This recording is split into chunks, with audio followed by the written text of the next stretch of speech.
There is a story Jesus told 2,000 years ago. That is still the most true story that exists about human beings.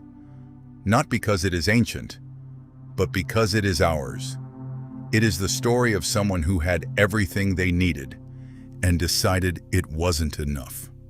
Who looked for something better somewhere else. Who left thinking they would find out there what was missing and didn't find it, and hit rock bottom, and felt shame, and thought there was no way back. But they were wrong, because while they were walking back, someone was waiting for them, who saw them from far away, who ran toward them before they could finish apologizing. That is what Jesus wanted us to understand about God. Not a judge waiting with a list of mistakes, a father waiting on the road with open arms. This is the story of the prodigal son, and it is also yours. The younger son went to his father and asked for his inheritance. In that culture, that was equivalent to saying to his father, "I wish you were dead." The inheritance was received when the father died.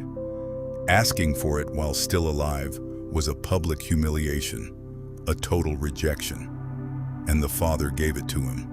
Luke 15:12. He didn't argue. He didn't rebuke him in front of everyone.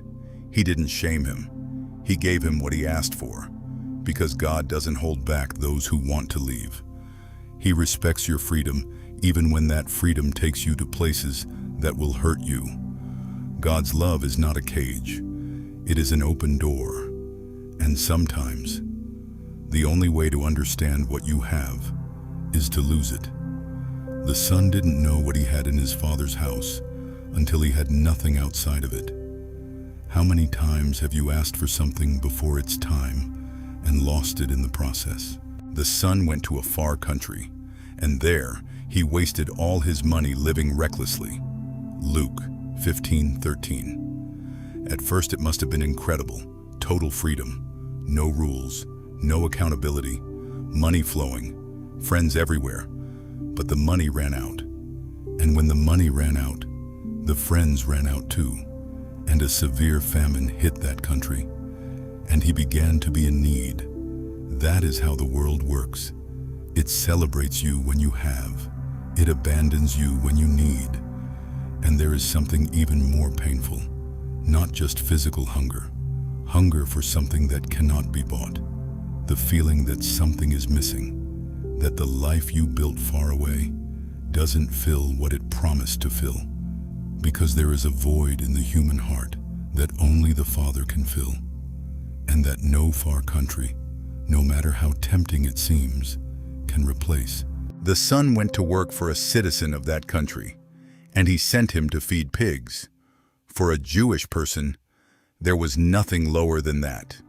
It was the ultimate humiliation, absolute rock bottom. And he was so hungry, he longed to fill his stomach with what the pigs were eating. And no one gave him anything. Luke 15:16. And then the Bible says something powerful. When he came to his senses, that is the moment when someone hits rock bottom so deep that they can finally see clearly. The bottom has something comfort does not have: clarity. When you are at the bottom, you can no longer deceive yourself. You can no longer pretend. You can no longer say everything is fine. And sometimes God allows us to reach the bottom, not to punish us, but so that we can finally see the way back. Have you ever hit rock bottom? That moment where there was nowhere lower to go? That moment can be the beginning of everything. When he came to his senses, he said, "How many of my father's hired servants have food to spare? And here I am starving to death. I will set out and go back to my father." Luke 15:17-18. There is something enormous in those words. I will set out. Not if my father forgives me, I will go. Not if the conditions are perfect, I will return. I will set out. Decision made. Immediate action. And then he prepared his speech. "Father, I have sinned against heaven and against you. I am no longer worthy to be called your son. Make me like one of your hired servants." He was coming back with no expectations, coming back ready to be a servant, not asking to be a son again, because pride no longer mattered. Hunger is a great humbler, and that is exactly what God waits for from us. Not perfection, not having everything figured out before we return, just that we set out and start walking toward home. The road back begins with one single decision. I will set out. And he set out and went to his father. And while he was still a long way off, Luke 15:20, stop there. While he was still a long way off, not when he arrived clean, not when he finished his speech, not when he proved he had changed. While he was still a long way off, his father saw him and was filled with compassion and ran. A father in that culture did not run. It was dishonorable. Older men did not run in public. It was humiliating. And the father ran anyway, because for him, the shame of running was far less than one more second without his son. That is what God does when you decide to return. He doesn't wait for you to arrive clean. He doesn't wait until you are ready. He doesn't wait until you have changed enough.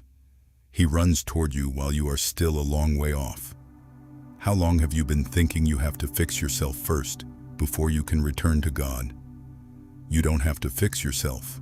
You just have to turn toward home. The father ran and threw his arms around him and kissed him before the son could say a single word, before the speech, before the apology, before the promise to change. The embrace came first. Luke 15:20, and the son started his prepared speech. Father, I have sinned against heaven and against you. I am no longer worthy to be called your son. And the father interrupted him, not with a sermon, not with a rebuke, not with I told you so, with a party. Bring the fattened calf and kill it. Let us eat and celebrate. For this son of mine was dead and is alive again. He was lost and is found. Luke 15:23-24. The father didn't need the speech. He had already forgiven before the son arrived. That is God. The forgiveness doesn't wait for you to finish explaining yourself. It was already ready. It was just waiting for you to decide to come back. The son came back willing to be a servant, and the father put the best robe on him, a ring on his finger, sandals on his feet. All of that has meaning. The robe, restoration of dignity. The ring, authority and belonging. The sandals, servants didn't wear sandals, only sons did.